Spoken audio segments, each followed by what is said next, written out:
Moi, je suis issu d'une filière S en termes de bac. Je suis passé par un Dogmias à l'université de Rennes. Alors, je connaissais rien à l'informatique à ce moment-là.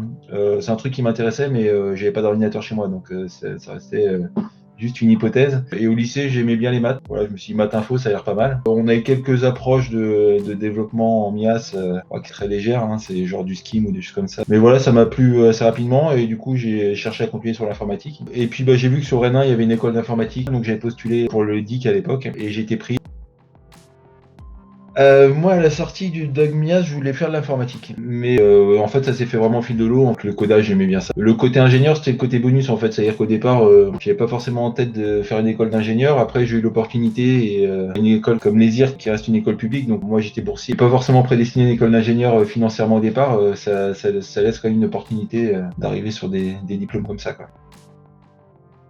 Moi, j'ai jamais accroché à tout ce qui est réseau et tous ces aspects-là, donc c'est des cours qui m'intéressaient moins, mais c'est par rapport à moi à ce que j'aime bien ou ce que j'aime pas. Mais ça n'empêche que des choses qui font partie intégrante du cursus et qui sont nécessaires. Enfin, j'ai un truc particulier, c'est que quand je suis sorti, en fait, je me suis retrouvé à être développeur PHP, alors que j'ai jamais fait de PHP. Et vraiment, ce que je trouve vraiment fort dans ces formations, on apprend à apprendre, en fait. Et j'ai eu aucun problème, moi, derrière, avec tout le bagage qu'on avait. Après, quel que soit le langage, une fois qu'on a les bases et les algorithmes, ça roule, quoi. Donc à partir du moment où on connaît des langages, alors je sais qu'à l'époque c'était très Java, à partir du moment où on a toutes les bases en Java, derrière, pas trop compliqué de s'attaquer aux autres langages. Ouais, complètement. Moi je le dis, quand on a des profils, des choses comme ça, tous ceux qui ont la possibilité de le faire, je leur dis d'essayer parce que ça vaut vraiment le coup. Enfin, à tout point de vue, c'est très formateur. Et en plus, ça ouvre beaucoup plus de portes, même si maintenant l'informatique ça se démocratise vachement et même avec des filières courtes, on peut atteindre pas mal de choses. En entrée, ça ouvre quand même beaucoup plus de portes au départ. Donc, moi j'étais promo 2004, c'est une crise de télécom à ce moment-là, donc l'emploi c'est pas ce que c'est maintenant. Moi je cherchais vraiment à rester sur Rennes. Dans la promo il y en a pas mal qui étaient partis, qui avaient quitté Rennes, parce qu'à l'époque ça courait pas les rues les postes. J'avais fini mon stage en septembre et en fait j'ai passé 2 mois à chercher du boulot et j'ai fini par trouver dans ma boîte qui est toujours la mienne actuellement, un poste qui a été développeur PHP au départ. C'était un choix par défaut au départ et avec le recul il se trouve que c'était un bon choix, donc c'est très bien. Au départ, on était 11, 3 ou 4 informaticiens, sachant que c'était des informaticiens multicasquettes. C'est-à-dire qu'on faisait l'outline, on faisait le développement, on faisait tout, quoi. Côté startup, quoi. Première étape développeur, donc l'apprentissage déjà, surtout sur un langage que je connaissais pas, mais ça s'est plutôt bien passé. Puis l'équipe était cool, donc il y avait une bonne ambiance. Derrière, on a eu une première croissance. On a commencé à structurer un peu nos équipes, et là, je suis passé chef de projet. Et au bout de 3 à 4 ans, je dirais. Après, on a eu une seconde phase de grosse croissance, où là, ça s'est pas très bien passé. 2 rachats de sociétés externes qui étaient vraiment en grosse difficulté, puis ça nous a plus plombé qu'autre chose. On a eu une croissance très importante des effectifs, on était monté presque jusqu'à 80 en comptant les sociétés externes. Là, j'avais un peu toujours le même rôle, ça changeait pas énormément, si ce n'est qu'on est passé en 2007-2008 sans méthode agile. Donc à l'époque, il n'y avait pas beaucoup. On était plutôt en avance sur ces aspects-là, donc on est passé en méthode Scrum. Avant ça, on était vraiment dans un mode projet un peu à l'ancienne avec des cycles en V, et ça a changé pas mal mon rôle. J'étais vraiment sur un rôle de chef de projet où je faisais pas mal de specs et un peu moins de développement. Donc on est repassé sur une structuration à plat où je suis repassé un peu plus dans le développement et avec moins de hiérarchisation et moins de management aussi des équipes. Le cycle en V, on a un cahier des charges client ou un besoin. Alors c'était soit client externe, soit interne. Et dans les deux cas, on faisait un cahier des charges. Donc en gros, on listait les besoins. Derrière, on avait notre responsable produit qui le écrivait en cahier, en spécification fonctionnelle. L'étape suivante, c'est les specs techniques. Donc ça, je m'y collais en tant que chef de projet. Donc c'est d'écrire toute l'explication fonctionnelle, d'écrire comment techniquement on allait l'implémenter dans le code. Et derrière, c'est la partie développement, où là, c'est le développeur qui est à la dernière étape et qui récupère des spécifications techniques. Et en gros, son rôle, c'est de traduire les spécifications techniques en langage. Et la remontée du cycle en V, c'est test unitaire en phase des tests specs techniques. Alors, test unitaire, ça restait à l'époque nous manuel. C'est pas des tests comme on le fait maintenant automatisé. C'est resté à l'ancienne.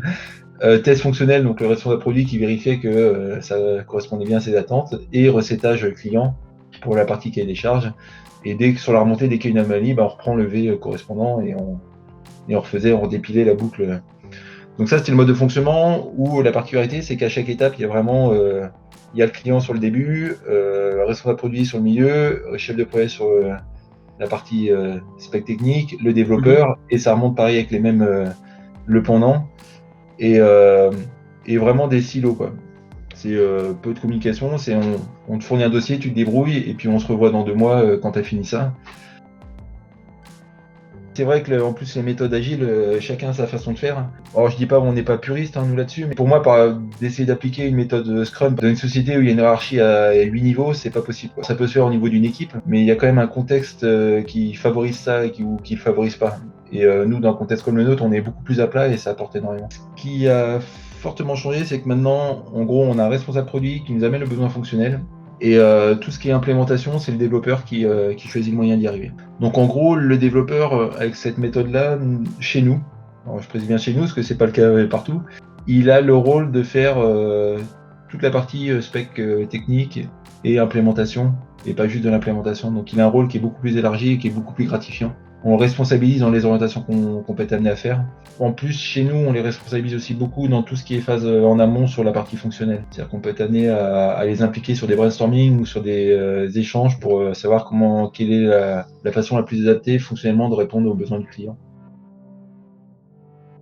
Quand on s'est retrouvé à être une vingtaine, et là je me suis retrouvé à être directeur technique, donc à gérer toute la partie développement. Alors sachant que chez nous, c'est directeur technique, c'est tout le développement et tout le support. Le support, nous, c'est l'outline et c'est aussi tout ce qui est suivi client. Donc nous, on a un logiciel, on fait un logiciel qualité et on a pas mal d'ingénieurs, justement ingénieurs QHSE qui accompagnent nos clients dans ces démarches-là. Donc c'est tout ce pôle-là. Donc actuellement, on est quasiment 20, on doit être 28-30 dans le pôle. Donc maintenant, je m'occupe de tout ça, je m'occupe de tout ce pôle-là. Alors j'ai une personne qui s'occupe plus spécifiquement de la partie support suivi client. Moi, je suis un peu plus historiquement sur la partie développement, R&D. Je continue de développer un peu quand j'ai le temps. On a gardé la main, donc c'est un peu la particularité aussi de cette méthode agile où on peut toujours avoir un peu de temps pour avancer. Et voilà l'évolution du poste, c'est que je suis passé d'un développeur progressivement à monter les échelons et à devenir maintenant responsable du pôle. Ma semaine type, on va dire 2 jours par semaine sur des réunions de projet ou du suivi de projet. Sur des projets où, avec le responsable produit par exemple, ça peut être aussi sur des appels d'offres où on se retrouve des fois à répondre à des appels d'offres où il y a des cahiers des charges avec des specs sur 50 pages et il faut répondre à tous les critères. Donc là, il y a des critères des fois un peu tordus. Et sinon, c'est des réunions aussi de fonctionnement, prioriser les tâches, organisation d'équipe en fait. Et on va dire 2 jours sur du développement. C'est 1 jour de RH, tout ce qui est suivi, entretien interne et entretien externe pour les recrutements. Donc je passe quand même pas mal de temps aussi sur cette partie-là, parce que comme on est en forte croissance, on recrute pas mal. Et puis le recrutement, c'est un peu tendu en ce moment sur Rennes, pour avoir des profils informaticiens. On fait les recrutements au niveau des équipes aussi, alors c'est une particularité aussi chez nous. Tous les recrutements qui ont lieu dans le pôle technique, c'est moi qui reçois les CV, qui les analyse, qui fait le premier appel. En général, on fait un premier entretien à 2 ou 3 personnes avec les personnes concernées directement, et après on fait un deuxième entretien avec 3 personnes de l'équipe. C'est vraiment les équipes qui valident, le côté humain est très important, donc on fait valider par les équipes systématiquement. Moi, je me projette toujours dans la même entreprise. On a des très belles perspectives au niveau de nos possibles évolutions et on risque d'avoir une croissance assez importante en termes d'effectifs. Dans les années à venir, si tout se passe bien entendu. Après, on n'est jamais à l'abri, on le voit bien avec la crise actuelle. On a un plan où là, on a une cinquantaine de salariés, où on pense que vers 2025, on devrait être une centaine, sachant que le pôle technique, c'est à peu près la moitié des salariés. Potentiellement, je pourrais avoir une cinquantaine de personnes sous ma responsabilité, donc forcément, j'aurai plus de temps de management. Donc l'évolution, je la vois naturellement comme ça, même si moi, ça ne me dérange pas le développement, me dérange pas en fait, c'est pas quelque chose auquel je suis allergique et que je cherche à fuir, mais le management m'intéresse beaucoup. Donc si j'ai possibilité de continuer dans cette voie-là et puis d'avoir des équipes encore plus structurées, ça m'intéresse. Pour la partie management, alors les cours en management, je sais pas souvenir d'en avoir fait à l'époque, en tout ce qui est gestion d'équipe. Et puis je sais pas, ça s'enseigne. J'ai toujours du mal, par exemple, quand je vois quelqu'un qui a un diplôme école de management, j'ai toujours du mal à formaliser ça, parce que pour moi, ça doit se pratiquer, en fait, ça doit se vivre. J'ai l'impression que le management, j'ai le plus appris par le sport au départ que par le côté cursus scolaire. On devait faire des présentations. Moi, je pense que le truc qui m'a le plus apporté, c'est peut-être les projets qu'on devait présenter dans la promo, par exemple. De base, j'étais très timide et c'est pas un truc qui me plaisait de m'exprimer en public, en fait. Et je pense quand même que les générations actuelles ont beaucoup plus de chance que les générations précédentes. Je pense moi, quand je suis sorti de DIC, je trouve que c'était beaucoup plus dur à l'époque. Je trouve que le marché de l'emploi était beaucoup plus tendu, que actuellement, un informaticien qui se plaît pas dans son boulot, il démissionne, enfin un ingénieur, 2 semaines après, il a des offres, il met son CV en ligne, il a 20 appels, on est quand même un peu les rois du pétrole en ce moment. On surfe sur une vague où il y a énormément de boulot, où il y a une offre énorme. Donc on a cette possibilité de zapper dès qu'il y a un truc qui nous plaît pas. C'est une possibilité qu'on n'avait pas nous en 2004-2005, où en gros c'était un peu la tendance inverse, où les salaires étaient tirés vers le bas et où on prenait ce qu'on avait quoi. Donc on s'adaptait et là fallait courber le dos et puis se mettre à travailler quoi. Donc il y a quand même cette opportunité là. Mais ouais, un jeune qui est en difficulté, qui a la tête sous l'eau et qui se dit que c'est trop stressant, j'aurais tendance à lui dire bah va voir ailleurs, hein. Faut essayer. Hein. Et j'ai envie de dire non, mais je pense oui, donc je vais dire oui. Non, parce que nous, on aimerait bien attirer plus de profils juniors chez nous, et voilà, clairement, on a du mal à avoir des profils ingénieurs sortis d'école. Il y a un truc que je trouve très bien pour un jeune qui commence en USN, c'est que ça fait quand même un bon bagage.